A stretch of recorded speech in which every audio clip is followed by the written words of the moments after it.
سیاسی صورتحال پہ ہم بات کر رہے ہیں. مریم نواز اور شہباز شریف کے درمیان یہ جو ایک آپ کہہ لیں کہ ایک رفٹ چل رہا ہے، اس کی صورتحال کو آپ کیسے دیکھتے ہیں؟ ان کے ہاتھوں کی لکیریں کیا کہتی ہیں؟ اچھا، ان کے بے شمار فیملی ممبرز ہیں جن کے ہاتھوں کو میں نے بڑے غور سے دیکھا ہے.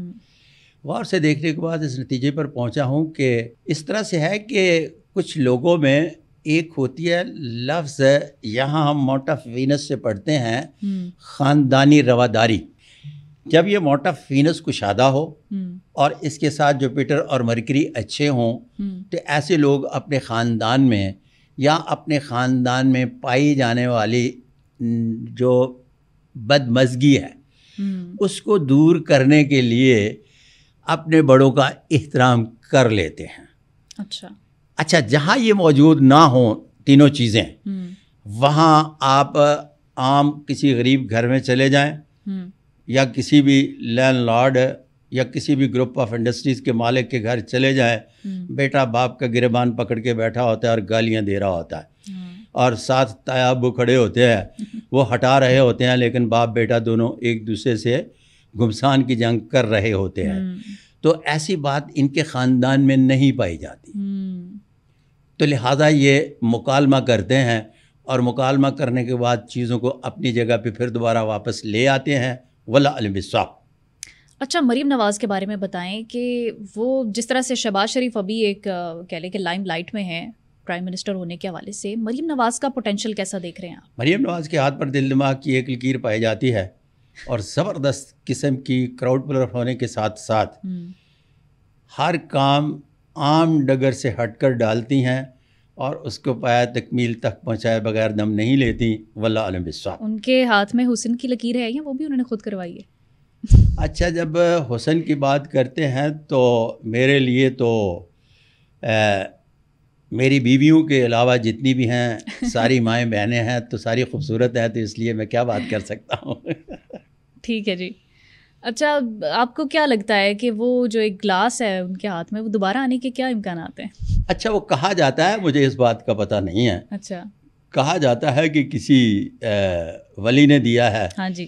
تو وہ ہاتھ میں ہوتا ہے وہ اپنی مرضی سے، یا دوسری صورت یہ ہے کہ یہاں میں ناظرین کو بتاتا چلوں کہ لیٹسٹ جو سائیکیٹری ہے وہ سائیکالوجسٹ بنیادی طور پر کنسنٹریشن اپنی یا دوسروں کی چینج کرنے کے لیے اس طریقہ کار کو باقاعدگی سے اپلائی کرتے ہیں. مثال کے طور پر اگر کوئی بھی شخص جس طرح سے بلاول کے لیے چوز کیا گیا کہ وہ ہاتھ میں ڈائری پکڑے، تو ڈائری والا تو کوئی اور تھا، تو اب ان کی وہ رنگ ڈھنگ چینج نہیں ہوا، تو پھر کہا گیا کہ ذرا اور معاملات کو درست کیا جائے، تو اب انہوں نے موبائل ہاتھ میں پکڑنا شروع کر دیا. تو اسی طرح سے بہت ساری چیزیں جس کا تعلق یہ جادو ٹونے اور ادھر ادھر کے سلسلوں سے نہیں ہوتا، وہ تھوڑی سی کنسنٹریشن چینج کرنے سے بھی ہوتا ہے، ممکن ہے اس سے ہو. واللہ عالم بالصواب. آصف علی زرداری کا ہاتھ بھی آپ نے دیکھا ہے، آج کل بڑے بیمار ہیں وہ. 23 مارچ کی تقریر میں بھی خاصی ان سے غلطیاں ہو گئیں، خیر وہ تو ہم نے معاف کر دی. آگے کا بتائیں، کوئی بڑی غلطی تو نہیں کرنے والے؟ اچھا، بڑھاپے میں لوگ بیمار ہوتے ہیں، وہ کوئی اچنبے کی بات نہیں کہ بیمار ہوئے. بے شمار لوگ جب اپنے 60 پلس میں چلے جاتے ہیں تو 60 پلس میں بے شمار ایسی بیماریاں ہیں جو اس کے ساتھ ساتھ چلتی ہیں. اکثر ہم جوانی میں سنا کرتے تھے کہ وہ جی بزرگ جو ہیں، الحمدللہ میرے مالک نے مجھے بچایا کہ ان کے ساتھ اب بڑھاپا آ گیا ہے تو بیماریوں کا دوائیوں کا ایک ڈبہ بھی ساتھ ہے. تو اس عمر کے حصے میں بیماریاں تو آتی ہیں، زندگی موت کے بارے میں کوئی پیش گوئی نہیں. یہاں بھی میں بتاتا چلوں کہ یہاں بھی پتہ کیا ہوتا ہے، جب 2 نیوز لگتی ہے نا صحت خراب ہے، تو یہ تو صحت خراب کی خبریں میچیور ہو گئی ہے نا، تو وہ ہلکے سے ابھی ایکسپلور نہیں کیا ہوتا، اس کی خبر نہیں بنائی ہوتی.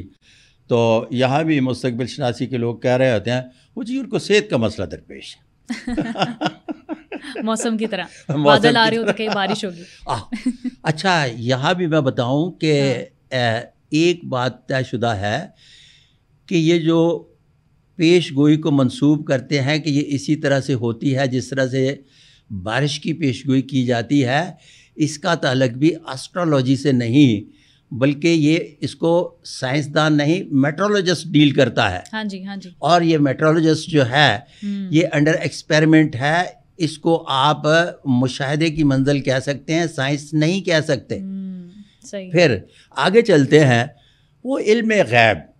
علم غیب کی تشریح کیا ہے میرے نقطۂ نظر سے، کمی بیشی میرا مالک مجھے معاف کرے گا، ہر وہ بعد از تحقیق مارز وجود میں آنے والی چیز جس کے نفع نقصان اور اس کو بعد از ایکسپیریمنٹ پروڈکٹ کا درجہ حاصل ہو جائے تو وہ صیغہ علم الغیب میں نہیں رہتی.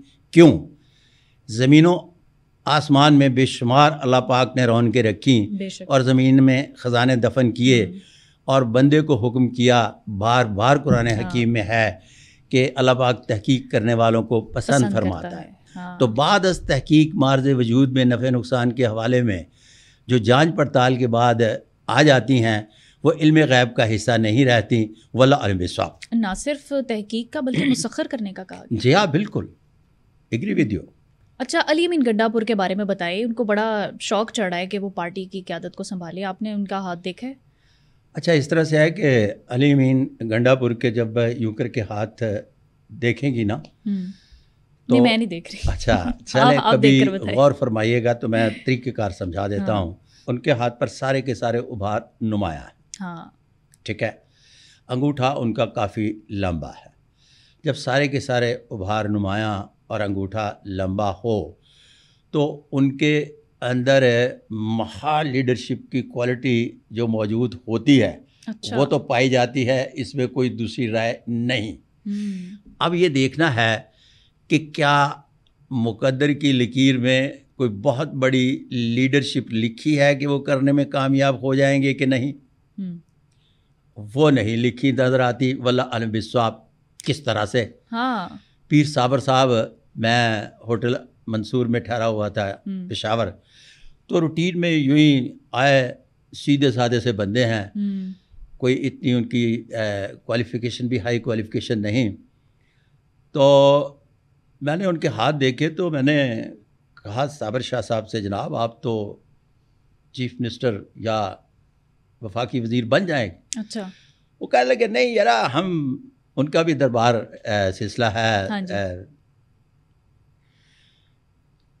یوں کر کے حالات بنے، ان ہوئے اور چیف منسٹر NWFP. مقدر، خواہش اور صلاحیت، یہ تینوں چیزیں علیحدہ علیحدہ ہیں. اچھا.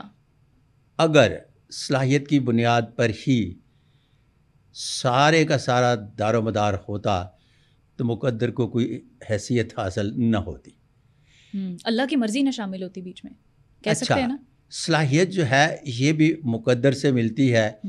اب مقدر سے کیا کسی بڑے عہدے پر بھی فائز ہونا لکھا ہے یا نہیں، اگلے ہاتھوں پر سائنس دیکھتے ہیں.